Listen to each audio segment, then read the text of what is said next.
उनको भी उसको पोषण मिले। जैसे अभी भाई ने कहा कि हम किसी और गुरु से, तो आप कोई भी मंत्र लिए हो, बस उसके साथ में एक मंत्र गायत्री का भी मिला दीजिए, कोई संशय नहीं। गुरु के ऊपर संशय अगर कुछ है तो थोड़ा सा केवल आपको परिचय बताएंगे कि इस धरा धाम पर इस कलयुग में पंडित श्री राम शर्मा आचार्य अखिल विश्व गायत्री परिवार के संस्थापक, जिन्होंने इतनी बड़ी लार्जर फैमिली बनाया, इतना बड़ा परिवार बनाया। आज 15 से 20 करोड़ का ये परिवार केवल गायत्री महामंत्र और गुरुदेव के साथ जुड़ करके आज युग का निर्माण करने का संकल्प जो लिया, ये गायत्री परिवार नहीं, वो उस महाशक्ति ने लिया। और ये कोई साधारण व्यक्ति का चित्र नहीं है, क्योंकि गुरुदेव धरा धाम पर जब आए उससे पहले भविष्यवाणियां होने लगी कि इस धरा पर कोई ब्रह्म की ठोस शक्ति का प्रादुर्भाव होने वाला है, और वो आएगा तो अपने विचारों से लोगों को विचारों को बदल करके धरती पर स्वर्ग का अवतरण, मनुष्य देवत्व का जागरण करेगा। पांडेचरी में महर्षि अरविंद ने ये भविष्यवाणी कर दिया था गुरुदेव के आने से पहले कि इस धरा धाम पर वो शक्ति आने वाली है। स्वामी विवेकानंद के देहावसान के 9 वर्ष बाद उस शक्ति का प्रादुर्भाव होने वाला है। और आप सभी जानते हैं स्वामी विवेकानंद का देहावसान 2 में होता है और 11 में परम पूज्य गुरुदेव का अवतरण होता है। तो ऐसी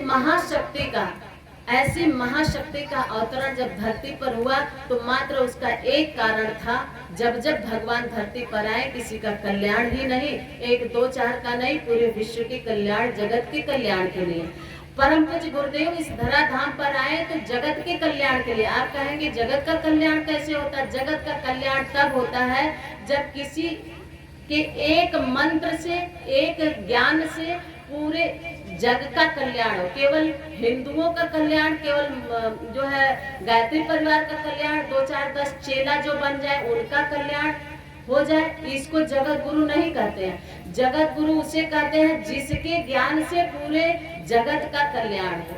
तो आप कहेंगे वैसा गुरु कौन है? वैसा गुरु मात्र 2 ही धरती पर, एक देवकी नंदन कृष्ण जगत गुरु कहे गए। क्यों? क्योंकि गीता का ज्ञान उन्होंने धरती पर ऐसा सुनाया कि जिससे केवल हिंदू का नहीं, सिख का नहीं, ईसाई का नहीं, मुस्लिम का नहीं, पूरे मानव जाति का, पूरे जगत का कल्याण हो सके, वैसा गीता का ज्ञान भगवान कृष्ण ने दिया। और उन्हें भगवान होते हुए उन्हें जगत गुरु की पदवी दी गई। वो जगत गुरु कहलाए क्योंकि पूरे जगत का कल्याण करने वाला ज्ञान सुनाया। और दूसरा गुरु धरती पर अगर आया, अतिशयोक्ति नहीं तो कोई और नहीं, मात्र अखिल विश्व गायत्री परिवार के संस्थापक परम पूज्य गुरुदेव, जिन्होंने कोई अन्य मंत्र का चुनाव नहीं किया, उन्होंने गायत्री मंत्र पर तपा। और गायत्री मंत्र एक ऐसा मंत्र है जिसमें सारे वेद, पुराण, शास्त्र समाहित है।